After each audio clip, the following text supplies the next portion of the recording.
Good morning, good afternoon, good evening, wherever you might be, and welcome to a post on academia. It's called Silenced by Specialization.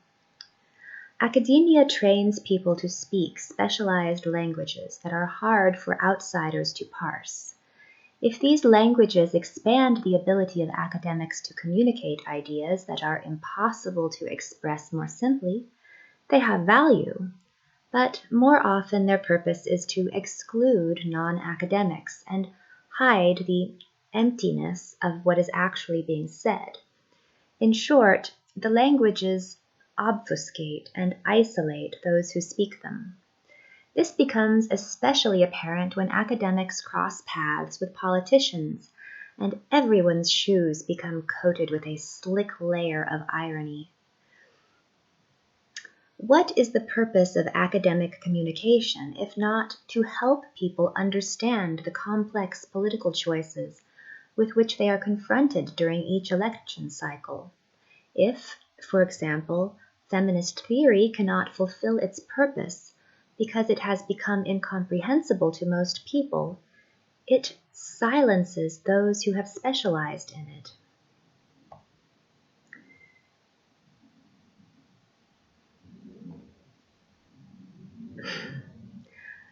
I have a poem in the blog post that's meant to be funny. I encourage you to take a look at it, but I'm not going to read it out loud. Academic jargon not only removes the power of those who speak it, it can also hide fraudulent activity, as when a physicist sells a project to the public in one language and in a completely different coded language to another group. Consider the Gravitational Wave Observatory, LIGO.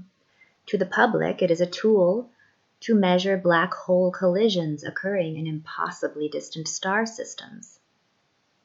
To those who funded it, it's the world's best seismometer, and it provides research on the maintenance of lasers that are big enough to fry your head off from a distance of a few kilometers. Meanwhile, to those in the know, the device notices when lightning strikes on the other side of the planet, when planets cross paths, or when the Earth burps. These stories about black holes are used to motivate the kids because kids like dark and mysterious things. This all leads to some heavy irony. At the same time that pop scientists were celebrating that LIGO's verification of general relativity and the first measurement of colliding black holes, the guy who won a Nobel Prize for designing LIGO was saying that he once wrote a paper saying that neutron stars probably don't exist, and he was saying in his book, he wrote in his book, that general relativity is just one way to look at things. It doesn't necessarily depict reality. Thus, it doesn't predict much of anything, black holes, neutron stars, or what have you. So this is the person who designed the experiment and who won an award for the experiment, but in his past writings, he's come out and directly said that he doesn't think that the premise is valid. Yikes. In his book, Black Holes and Time Warps, Einstein's Outrageous Legacy, from 1994, he wrote, "Is space-time really curved? Isn't it conceivable that space-time is actually flat, but the clocks and rulers with which we measure it and which we regard as perfect are actually rubbery? Might not even the most perfect of clocks slow down or speed up, and the most perfect of rulers shrink or expand as we move them from point to point and change their orientations? What could possibly make the ruler shrink when its orientation changes? Gravity, of course. What is the real, genuine truth? Is space-time really flat, as the above paragraphs suggest, or is it really curved? To a physicist like me, this is an uninteresting question because it has no physical consequences. Both viewpoints, curved space-time and flat, give precisely the same predictions for any measurements performed with perfect rulers and clocks, and also, it turns out, the same predictions for any measurements performed with any kind of physical apparatus whatsoever. Which viewpoint tells the real truth is irrelevant for experiments. It is a matter for philosophers to debate, not physicists.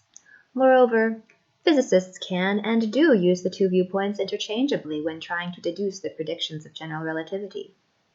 And they get confused by doing so.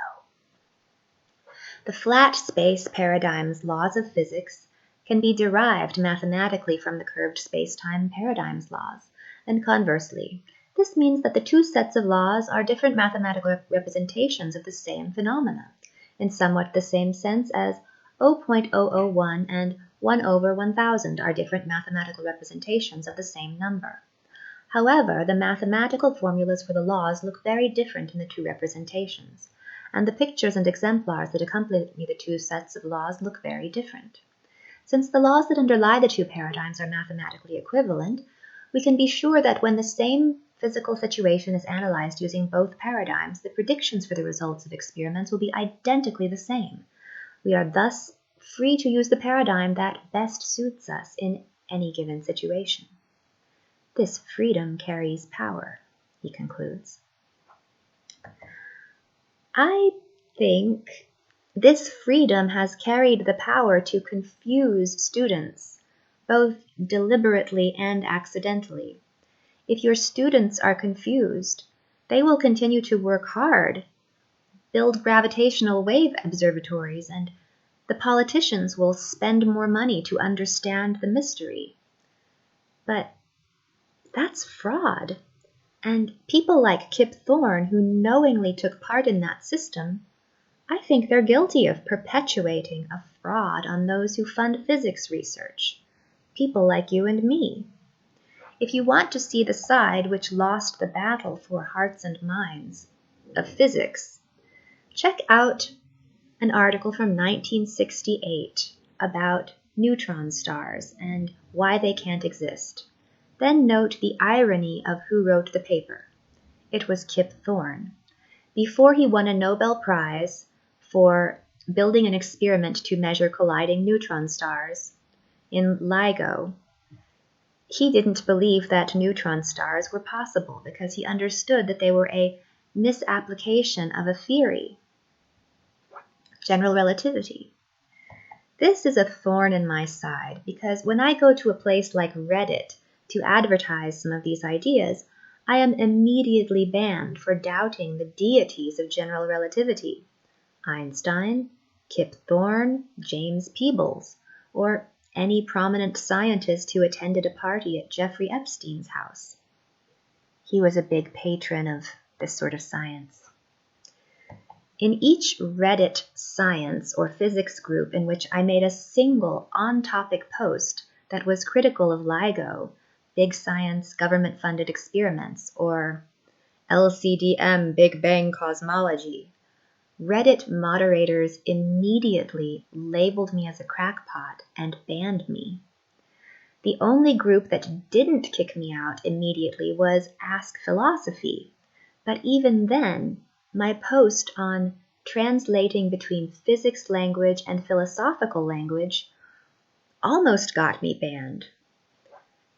I only conclude that somebody over there likes keeping things very compartmentalized. When things are compartmentalized, it's easier to control them. It is unfortunate that one of the major online forums for discussion of science and physics education, Reddit, is policed in this manner. When a person with a PhD and 20 years of experience working in experimental physics is silenced by moderators from the Millennial Inquisition in an online science education forum, we have some dark times. If you would like to help Reddit understand that preserving a space for open scientific communication is valuable, and that their Ask Science discussions, physics memes, physics, particle physics, astronomy, and cosmology moderators are all acting like the Millennial Inquisition, please write an email to contact@reddit.com. You might mention the Millennial Inquisition, perhaps. I sure hope that the online physics community on Reddit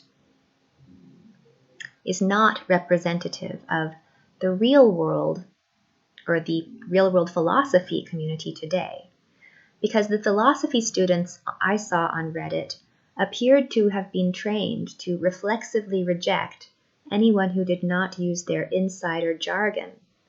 That may be expected from anyone who aspires to elitism, but I did not expect that they would be so incapable of using that jargon to identify concepts which were expressed in a form which was slightly different from the one in which they had been instructed. In short, I saw no evidence that anyone in that forum was able to think or philosophize. And that's the point of philosophy. I'm very concerned that both physics instruction and philosophy instruction in the US in particular has gotten really bad. I blame groupthink enforcement of young thought police who have been so immersed in the world of fake news that they reflexively defend themselves from anything that is slightly unfamiliar, even in a philosophy forum. One ex-academic philosopher who has been successful in bypassing the groupthink monsters of the internet has done so with some tricky techniques. I encourage you to look at the blog post to find a link to videos by the fabulous Ms. Natalie Wynn. She doesn't like seeing videos of herself from before she transitioned into being a woman, but I think she looks wonderful both then and now. I think that Natalie Wynn has bypassed some barriers because she inspires confidence among men who don't trust women because she used to be a man, and therefore she has a trustworthy man's brain inside. I think she also bypasses barriers because she inspires confidence among women who don't trust men because she rejected her masculine identity and understands what it means to be a woman. She also inspires confidence among academics because she used to be an academic. She inspires confidence among people who don't trust academics because she rejected academia. I mean, talk about getting the best of both worlds. Natalie for the win. While I love Ms. Wynn's style and most of her arguments and insights, I do differ with her on her analysis of climate science. But I am very impressed by how she is able to simultaneously draw power from feminine beauty while holding on to masculine credibility. I'm jealous. That is a dance I've never been able to do. I mean, I'm not jealous of having to switch genders because that is extremely difficult, but I'm jealous of her talent and her ability to make lemonade out of lemons. I've been trying to do a similar post-academic fever dream dance on YouTube, and my experience on Reddit tells me that this is not something at which many women succeed. I'm not sure if I can take a cue from Natalie and be less afraid to be theatrical. I'm not quite as good at that. Stories of ex-academics do not always have such happy endings.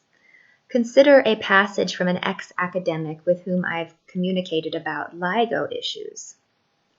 This is how he writes. He'll say, "The colors are just to direct the eye. I was attempting with low-res matrices to show you how dealing with these patterns effectively dictated the emergence of the analytical topology of the project itself. I think that this strangeness, the consummate non-circular, mind you, higher-order self-referentiality of the project has deterred investigation into such ties. You mentioned somebody who was able to maybe give me feedback about the Larmor lifetime shock partition spatial eigenmode relationship. Something known from atomic unit Hartree-based normalizations and fusion physics. The principles are the same, but the critical values might be just different sides of the same arithmetic Diophantine manifold, not polytopic, itself emergent. LIGO works so hard to mask error that they embraced a conformal program to a degenerate circle map dictated by the co-extinction of cam-like intermittent interactions of differential wave cycles and their shock moduli, propagating at deterministic rates controlled by n-dimensional correlation links between these fields.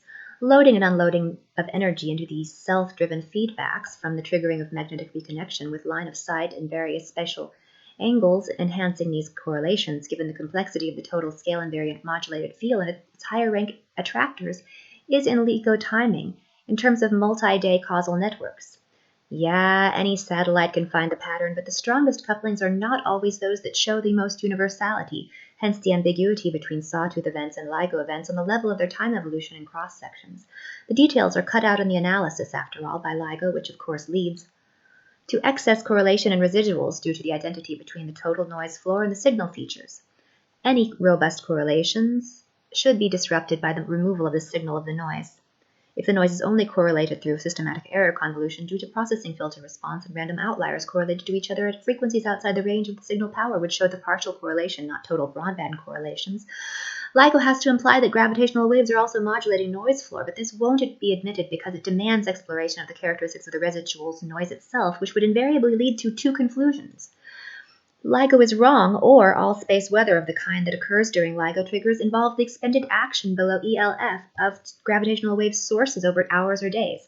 This second conclusion then brings the entire estimation of source parameters into question, as the lack of destruction of correlated residual relationships already does, the weaker Danish claim.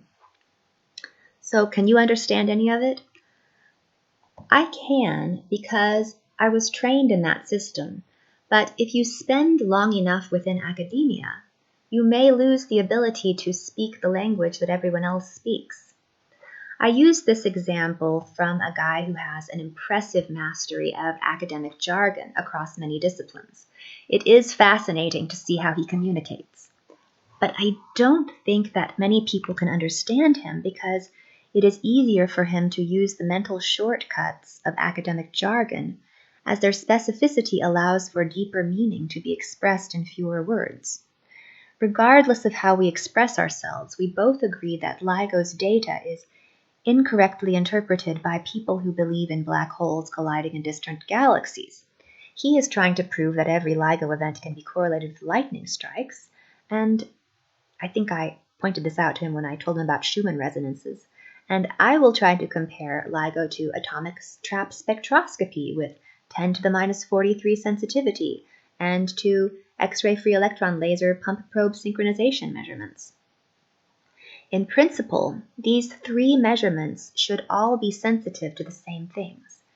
If the three measurements don't agree, LIGO's fraud will be exposed and we will no longer be silenced by our specialization.